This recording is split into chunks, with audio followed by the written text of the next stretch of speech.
Lavar Burton, prophet or moron? You decide. Hey, boys, look what I got here. Hey, where are the white women at?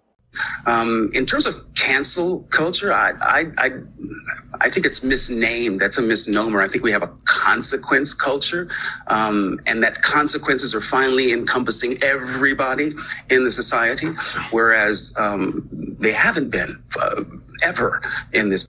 Everywhere. There's never been consequences in this country. Never been consequences. There's never been any repercussions for bad behavior. There's never been any consequences for people being good or bad. Never in this country has there ever been consequence. And now it's consequence culture. What a moron. Cancel culture bad. Cancel culture bad. There's no excuse for it. But does Lavar have an excuse as to why consequence culture good?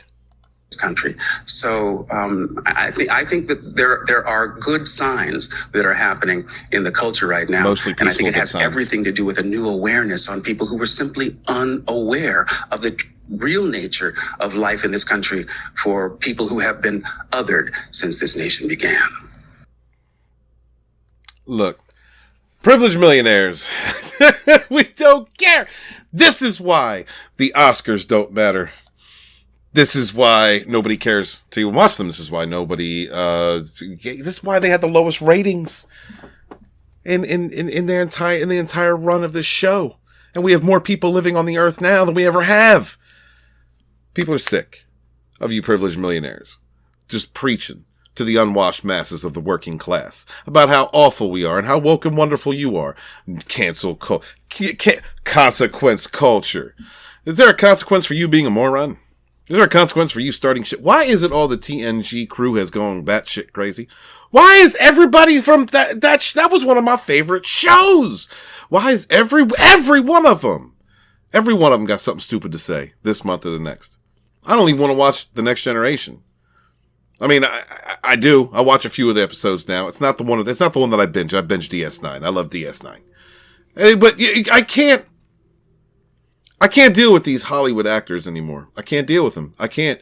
There's never been any consequences throughout all of history. There's never been any consequences. So everyone who fought in the Civil War, everyone who fought for women's suffrage, universal suffrage, the civil rights movement, everybody who's lost their life to bring attention to a cause.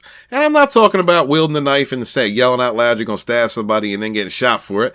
We're talking about instances where motherfuckers was beaten down bad. Rodney King, alright? That's the original. That's the first one to get taped. Y'all remember that. That man got beat down. But look, nobody should get beat down like that. There are instances which are genuine. There are instances in this country which are genuine. And this country does not have a perfect record. Never has had a perfect record.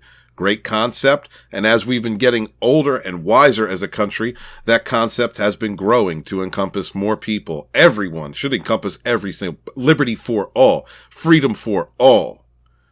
It hasn't been perfect. But to say that there's been no consequences in our history, to say that there has been no consequences, and that this consequence culture, as LeVar Burton puts it, to excuse cancel culture, which is vile and awful. Cancel culture where you don't need to have any proof. All you need is a narrative and some lies. Where you just project negativity, your own isms on others and say you're fighting for inclusion and diversity. Cancel culture that keeps families from being able to support themselves. That fires people. Goes after them on baseless accusations or just outright lies. That's not consequence culture. The consequence should come to people who espouse cancel culture. Consequences should come from people like you, LeVar. You were somebody that I grew up and looked up to. Reading Rainbow when I was a kid. I used to watch that show all the time. I watched Roots, although I wasn't a big fan of it, but I did see it at some point in my life. You played Geordie LaForge. Loved it, man. You know, you were that black dude slaying all them white women. We know what's up. You've been a hero, in a sense, to me, to a generation of children. And now you are excusing cancel culture, renaming it, repackaging it, representing it as something that it's not, telling us that there's been no consequences in history for the actions, of how in the hell do you live with yourself? How do you live with yourself? How are you an elder? Why don't you just entertain people?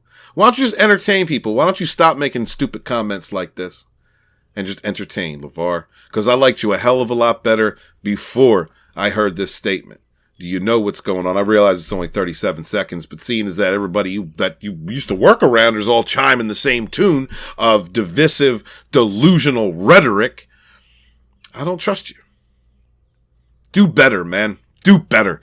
Guys, thank you for stopping by on my little rant here. This hurts me. I'm a Star Trek fan, not a Kurtzman Trek fan, a Star Trek fan.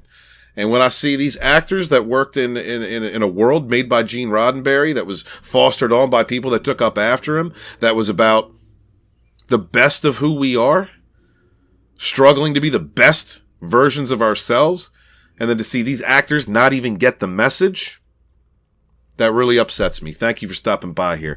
Please remember to like, comment, and subscribe. Be good to each other, yet suffer no fools. Peace.